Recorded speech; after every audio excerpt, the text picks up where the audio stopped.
I am 26 years old and I have never had a girlfriend.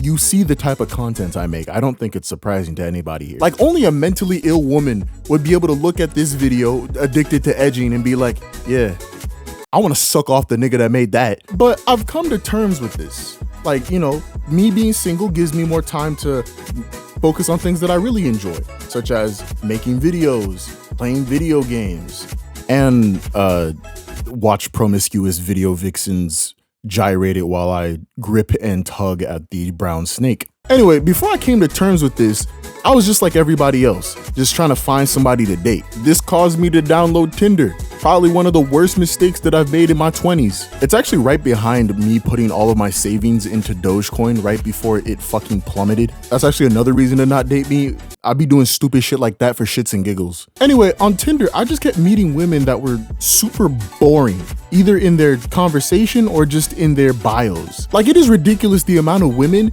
that put in their bio, I like good music. What the fuck is that even supposed to tell me? Like, I hope you like good music, because what type of sick masochist wants to sit there listening to music that they think is objectively trash? Because no, imagine, right? Your homie steps into your car and is like, pass me the aux.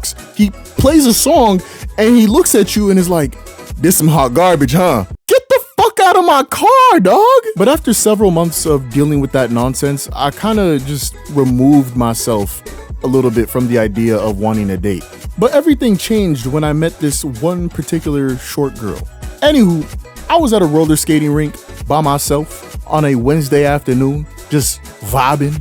And at one point, I had noticed some chuckling that was going on behind me. Now, prior to this, I had fallen on the floor and kind of hurt myself. So it made sense why I would feel a little bit insecure if I heard niggas laughing. Part of me wanted to turn around and be like, what the fuck is you laughing for? But before I could even figure out how it is that I was supposed to feel in that moment, the source of the laughter skated from behind to in front of me.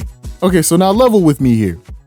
Have you ever seen an ass so fat that you just shut the fuck up? Bro, that ass had me forget everything I was even thinking of saying. It's almost as if my brain needed more processing power to grasp the enormity of the ass that I was staring at. It felt like I had to have a full reboot just so I could shake myself out of the stupor that the ass had put me in. And when I did, I started to notice that she was giving me little smiles, little glances. Now, I know I didn't smoke or drink before I went to the skating rink. So obviously, I now gotta sue the skating rink for putting drugs in the food I ordered. Cause ain't no way any woman, let alone her, is checking me out. And this has nothing to do with the fact that I was really insecure and thought that I was ugly at the time. This has more to do with the fact that this was my outfit during that night. This shit screams, I play Pokemon and Smash, but I don't really want to be called out on it. And this was her outfit. Now this shit screams, what the fuck is a Pokemon? Like, she just gave off the vibe of somebody who has not had a nerdy thought in their life. Anyway, the night ends and we've probably taken over hundreds of glances back and forth at each other. Obviously, I ain't asked her out because, as I said earlier, I kind of removed myself from the idea of dating. And I was pussy. This is when I proceeded to see the most rarest shit a man has ever witnessed in their lives. As I'm walking back to my car, she stops me and she's like, hey, can I get your number? I looked around to my left and then to my right because I was like, who the fuck she talking to? Like, she ain't talking to me, nigga. What the fuck? Then I pointed at myself like, you mean me? She was all like, yes, you. I had a mixture of confusion and disgust on my face as I said, sure, why not? Because on one hand, this shit had to be a prank. But then on the other hand, if it wasn't a prank, this bitch had to be mentally ill. Now, as I am inputting my digits into her phone, I asked her, yo, are you sure that this is for you? She said yes. And that confirmed it for me. She had some sort of unknown, uncurable mental illness. Also, this should have been red flag number 1 for me. Actually, I'm gonna put a red flag counter on the top right and top left corner of the screen for shits and giggles. So by the time that I get home, which was like a 5-minute drive, she had already texted me. Okay, so despite the obvious signs of mental illness, I was still geeked because this was the first time a girl had been this interested to text me since like forever. I felt like a little slut. Like, oh, somebody want me now? Ooh. But as we're talking, she eventually gives me her Instagram to go and check it out and follow her. Meanwhile, while this is going on, I'm texting my friends about this situation because I'm still in disbelief. So when I get her Instagram, Everybody says that they want to see what she looks like. I send it, and they all notice one thing immediately off rip. This bitch has the Backwoods logo as a phone case. And for those of you not in the know, this is probably the craziest red flag a woman can give. And it's not that she's just waving it in your face, she's smacking the fuck out of you with it. It's just not something that you miss. Like, if you've seen a bitch take candy from a homeless orphan and decided to ignore that red flag, I'd completely understand. But to ignore this? Nah, bro, you deserve whatever you got coming to you. So, rightfully so, my friends warned me vehemently to not go on a date with her. But I was desperate, so I just said, man, y'all niggas just jealous I'm getting thick bitch pussy. So then I go back to texting the woman that I will now call Ayana. She then mentions to me something interesting. She says, a lot of guys I know wouldn't date somebody with a disability. I text her back like, what do you mean disability? You got a disability or something? What? She's like, yeah, you didn't notice? Notice what? I'm missing the entire lower half of my arm. Now, this is gonna sound fucked up, but I just burst out laughing. Not because I thought it was funny that she was missing a part of her arm, but more so because how the hell did I not notice that? Like, again, to remind you, she was wearing this at the roller skating rink. She was not trying to hide that shit. But I go on her Instagram and sure enough, clear as day, there's her arm not being there. I don't know how to say that without it sounding fucked up. But back to my question, how the hell did I not notice that she was missing an arm? And then it hits me.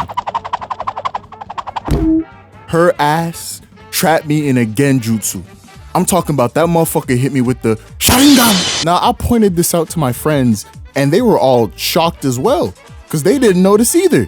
They then started to try and clown me for this shit. These fuck niggas had me in the group chat trying to defend this one-armed girl that I just met that day with my life. They're talking about she only trying to date me because I would make it easier for her to roll her backwards, or that it's easier to predict her movements if she ever tries to hit me. But regardless of whatever they said, I was not deterred. I would date this woman. I begin to just ignore whatever my friends have to say and I just keep talking to Ayana. And this is when red flag number 2 rears its ugly head. Okay, remember, the only interaction the two of us had was me giving her my number and the glances that we shared with each other over and over on the skating rink. Meaning that we knew nothing about each other and this was the time to find out more. With that in mind, all that bitch wanted to talk about was the glances that we shared on the skating rink. That shit reminded me of when a relative you've only met once in your goddamn life at the age of 4 comes up to you at the age of 48 and asks you, hey, remember when we balled up that one time? And then only insists upon having a conversation about that one time. Like, fuck trying to get to know a nigga. Just ask me if I remember when I hit that corner 3 when I was 4. Like, no, dog, I don't give a fuck about none of that shit. I got 3 kids and a mortgage. Anyway, this caused me to only learn 2 things about her. 1, what she did for fun, and 2, how she lost her arm. But honestly, I don't recall any of that shit. Because honestly, it was kind of a blur in the midst of being asked, hey, do you remember that 3rd time I skated past you? Okay, do you remember the 4th? What were you thinking? Dog, I don't even think celebrity news is this vapid. But the other red flag was the fact that she was incredibly clingy. She would come through like Isabella off of Phineas and Ferb asking me, what you doing? 4 to 5 times a day. Like, I don't know, bitch, smoking crack? And that might not seem like a lot to some of y'all, but when the conversation steers back to, when I skated past you the 8th time, did you think I looked cute? It don't even matter because this clingy shit she was doing was ugly as fuck. But in general, I just don't like clingy people because their energy feels like a sticky slime stuck on the side of your shoulder. You like my alliteration there? But like, they just hit me up for the 8th time and I just be like, yo, get the fuck off me, bro. Now, let's transition to the actual date. I went to go pick her up at the apartments that she lived in and she came out dressed in a brown jacket and booty shorts and a red top. Her flag was so red at this point that you probably think that she banged Blood Gang. Did I heed that warning and go home? Obviously not, because the power that ass has over a 20-year-old man is immeasurable. So since I'm a vegetarian and pescatarian when I see sushi in my vicinity, I had a very limited amount of places that I could go to for a first date. Now, a sensible human being would have just gone to a, regular restaurant and just chosen some vegan or vegetarian shit off the menu. Nigga, no bullshit, I took this bitch to Subway. Nah, that don't count. That's not even a flag. Fine. Now, I could describe to you what happened while we were at Subway, but I'm gonna just show you this picture and then tell you that she refused to order anything off the menu. At this point, you're probably thinking, EMPOLEON, there's no way you only plan to take her to Subway. You're better than this. First of all, you're wrong. I'm not. Second of all, I did plan to go somewhere else. It was an arcade. I don't know if that counts as a red flag, but I'm gonna just throw it up there because why not? So on the way to the arcade, I make an attempt to figure out more about her. I tried to gauge her music taste. I played my favorite artist, Mick Jenkins. Now, I don't know if that counts as scare the hoes music, but she looked absolutely mortified in her chair. So to make her a little bit more comfortable, I asked her what she listened to. Everything that bitch said made the Backwoods phone case make much more sense. She said Mike Sherm, SOB RBE, basically what I would consider scare the nerd music. I wanted to turn my car into incoming traffic just out of fear alone. At this point, I was certain of the mental affliction that this woman was affected with. The most chronic case of jungle fever. And you might be like, EMPOLEON, what? Is this not a black woman? Dog, this was a 5'2" blonde white woman. Specifically, she's the I probably listened to Taylor Swift in elementary school before I ever met a black person type of white woman. And in my 20-year-old brain, no amount of ass was worth all of that. So by the time that we got to the arcade, I had kind of mentally checked out of the date. And so when my card ended up declining at the arcade, I wasn't sitting there thinking, oh fuck, this looks really bad. I was thinking, thank God I don't gotta spend $10 on this bitch who smoke with Backwoods. So because my card declined, we ended up just going to the mall to look around. We ended up going inside of a Spencer's, you know, the infamous sex shop. Now this Spencer's in particular is where I managed to say the most cringe thing that I have ever uttered to somebody of the opposite sex. Like I could tell a bitch, damn, you must be tired, because you've been running through my mind all day, and it wouldn't even be comparable. Anyway, we were walking around the dildo aisle, and then I started thinking, maybe I should give this girl another chance. Damn, that sounded really gay. Anyway, I decided to make an attempt to flirt. But for context, I don't typically flirt the way that everybody else does. I don't give compliments about people's body parts or tell them that they look nice or anything like that. I just kind of feel uncomfortable doing that. But I was not fully aware of this at the time and just thought, oh, it's just something you gotta force out of yourself. So when she started to mention that a specific bra would make her boobs look a little bit bigger, actually, I'm gonna be honest, I'm very ashamed to admit that I said this. I said verbatim, ain't nothing wrong with having bigger titties. It's more for my hands to fill up on.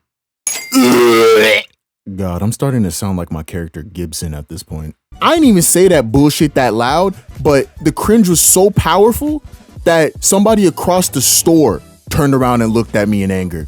The woman I said it to didn't even react, probably suffering internally from secondhand embarrassment. We end up leaving the store and I drive her back to her apartment complex. And by this point, I don't really like her and I kind of hate myself. So after she gets out the car, she turns around and looks at me and says, aren't you gonna hug me goodbye? It was in that moment I knew exactly how women feel whenever that ashy ass nigga come up to them and ask, where my hug at?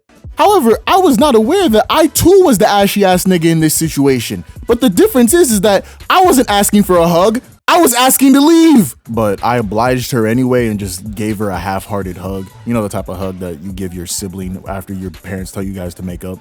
And then I left. Now, I've only had one other date since that first date occurred, and I can say with certainty that I wish I was asexual. Cause if getting pussy is this hard, getting dick probably got its own host of issues as well. So honestly, I'd be better off just having no desire to stick my dick in anything. The moral of this story is, don't date her cause she's thick, only date her if y'all click. Okay, I'm gone.